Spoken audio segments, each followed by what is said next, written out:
بسم اللہ الرحمن الرحیم۔ ایک دفعہ یہودیوں کی ایک جماعت مولا علی رضی اللہ تعالیٰ عنہ کے پاس آئی اور وہ لوگ حضرت علی کے علم اور دانائی کے مقام سے واقف تھے اور نادان یہ سوچ کر آئے تھے کہ اگر کسی طریقے سے وہ مولا علی کو علمی بنیاد پر شکست دے دیں تو اس سے مسلمانوں کو شرمندگی ہوگی اور ہر طرف ہمارا ڈنکا بجنے لگے گا۔ چنانچہ اس جماعت نے منصوبہ بنایا کہ ہم مولا علی علیہ السلام سے مشکل سوالات کریں تاکہ وہ ان کا جواب نہ دے پائیں۔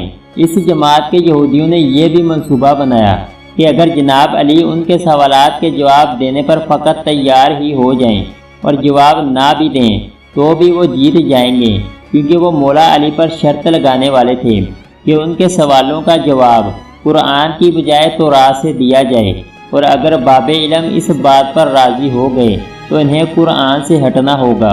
یہودیوں کی یہ جماعت اپنے دانشور رسول جلود کی قیادت میں امام علی کے پاس آئے اور بولے، اے علی، ہم لوگوں نے آپ کے علم کا بہت چرچا سنا ہے۔ حضرت علی مسکرا کر بولے، تو کیا اس بات کی تصدیق کرنے آئے ہو؟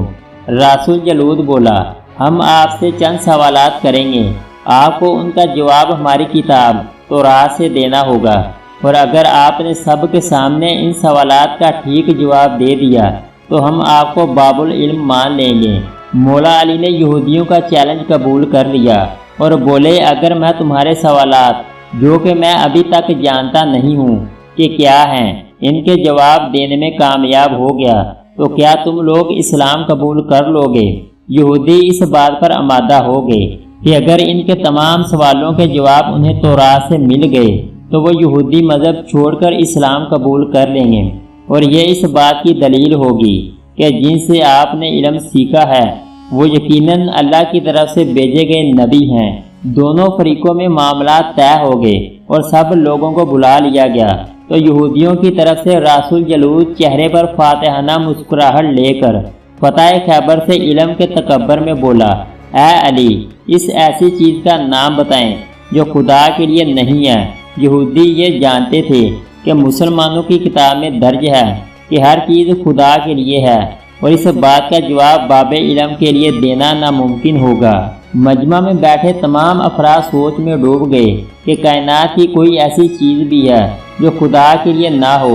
تب مولا علی نے بغیر کسی توقف کے فرمایا، تم جاننا چاہتے ہو وہ کون سی چیز ہے جو اللہ کے لیے نہیں ہے؟ تو اس کا جواب شرک ہے۔ اللہ ہر قسم کے شرک سے پاک ہے۔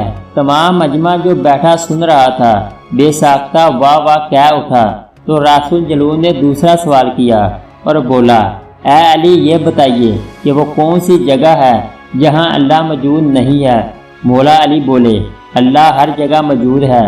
اس پر رسول جلود بولا، اس سوال کا جواب آپ ہمیں ہماری کتاب سے دیں۔ علی المرتضیٰ نے فرمایا، کیا تمہاری کتاب میں یہ نہیں لکھا کہ موسیٰ علیہ السلام کے پاس ایک فرشتہ آیا، آپ نے اس سے پوچھا کہ وہ کہاں سے آیا ہے تو اس نے جواب دیا کہ 7ویں آسمان سے آیا ہے۔ پھر ایک فرشتہ آیا اور اس سے پوچھا کہ وہ کہاں سے آیا ہے تو وہ بولا کہ وہ زمین کی 7ویں گہرائی سے آیا ہے۔ موسیٰ علیہ السلام نے دونوں سے سوال کیا، تمہارے قریب وہاں کون تھا؟ تو وہ بولے، ہمارے قریب وہاں ہمارا رب تھا۔ پس معلوم ہوا کہ بلندیوں کی انتہا ہو یا پستی کی انتہا، رب ہر جگہ موجود ہوتا ہے۔ یہ جواب سن کر یہودی ششد رہ گئے۔ تب مولا علی نے فرمایا، پاک ہے وہ ذات جو کائنات کے ذرے ذرے میں ہے اور ہر چیز میرے رب کے قریب ہے۔ تیسرا سوال یہودیوں نے پوچھا، یا علی، یہ بتائیں وہ کون سی چیز ہے جو رب کے قریب نہیں ہے؟ مولا علی بولے، ظلم ایک ایسی چیز ہے جو میرے رب کے قریب نہیں ہے۔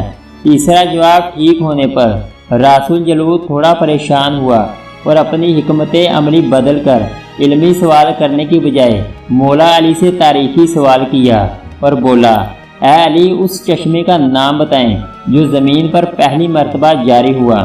مولا علی بولے، اس چشمے کو چھوڑو، پہلے میں یہ بتاؤں کہ تمہارے دل میں کیا ہے، اور تمہارے دل میں یہ ہے کہ وہ چشمہ بیت المقدس کی ایک چٹان کے نیچے ہے۔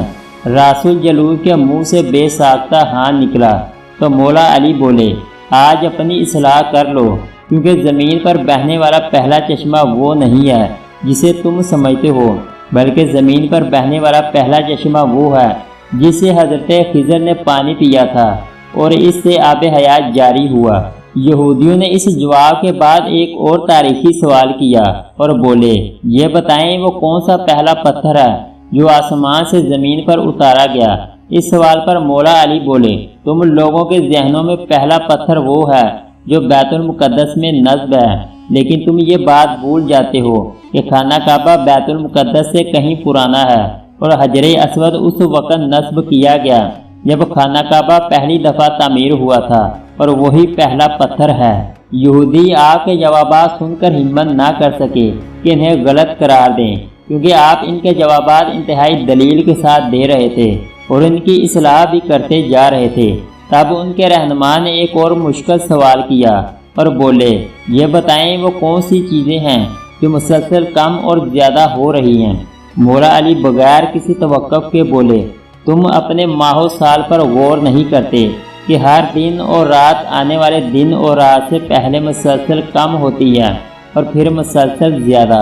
رسول جلون نے اس پر ایک اور سوال پوچھا، بولا، زندہ رہنے کی پہچان سانس لینا ہے، کیا کائنات میں کوئی چیز ایسی بھی ہے جو سانس لیتی ہے مگر زندہ نہیں؟ حضرت علی نے فرمایا، جانتے ہو کتاب میں لکھا ہے کہ صبح جب نکلتی ہے تو سانس لیتی ہے، حالانکہ صبح کے پاس نہ روح ہے اور نہ جان۔ یہ سن کر وہ جلدی جلدی بولا، اچھا یہ بتائیں زمین کا وہ کون سا حصہ ہے جہاں سورج کی کرنیں ساری زندگی میں صرف ایک دفعہ پڑی اور پھر کبھی نہیں پڑی؟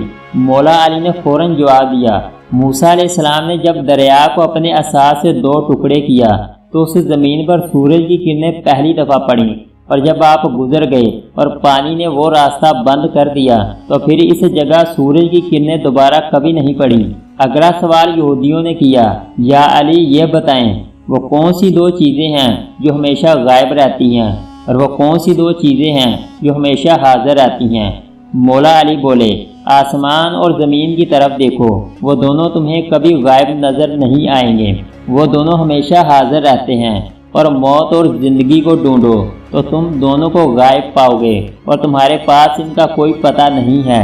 یہودی رہنما حیرت زدہ تھا، مگر اپنے اس سوال پر اسے یقین تھا کہ اسے اس کا جواب نہیں ملے گا، لہٰذا بولا، یہ بتائیں یا علی وہ کون سی چیز ہے جس کا خالق خود اللہ ہے مگر اس کے بارے میں خود سوال بھی کرتا ہے؟ مولا علی بولے، موسیٰ علیہ السلام کے عصا کا خالق خود اللہ ہے، اور اس عصا کے بارے میں اس نے خود موسیٰ سے سوال بھی کیا اور پوچھا، موسیٰ یہ آپ کے ہاتھ میں کیا ہے؟ پھر یہودیوں نے اگلا سوال کیا، بیت اللہ کا طواف تو ذی حیات کرتے ہیں، لیکن اس بے جان چیز کے بارے میں بتائیں جس نے بیت اللہ کا طواف کیا؟ مولا علی بولے، کشتی نوح ایک ایسی بے جان چیز ہے جو طوفان کے دوران اس مقام پر پہنچی جہاں بیت اللہ ہے، تو اس نے اس کے گرد 7 چکر طواف کیا۔ رسول جلون نے باب علم مولا علی سے کئی سوال کیے اور تمام کے جواب آپ نے بالکل ٹھیک بلا توقف دیے۔ تو مجمع میں بیٹھا ہوا ایک یہودی بولا، حضرت لوگ تو ہر سوال پر سوچ کر جواب دیتے ہیں، آپ تو ہر سوال کا جواب بلا توقف دے رہے ہیں۔ اس پر مولا علی بولے، تمہارے ایک ہاتھ میں کتنی انگلیاں ہیں؟ تو وہ فوراً بولا، 5۔ اس پر مولا بولے، مجھے بھی تم لوگوں کے سوالوں کے جواب ایسے ہی معلوم ہیں جیسے تمہیں پتہ ہے کہ تمہارے ہاتھ میں 5 انگلیاں ہیں۔ یہودی نادان نہیں جانتے تھے کہ باب علم کے پاس کائنات کے رازوں کا علم ہے، لیکن جب انہیں تمام سوالات کے جوابات ٹھیک مل گئے تو رسول جلوس سمیت تمام گروہ نے کلمہ پڑھا اور دائرہ اسلام میں داخل ہو گیا۔ اگر آپ کو ہماری ویڈیو اچھی لگے تو اس کو لائک اور سبسکرائب کریں۔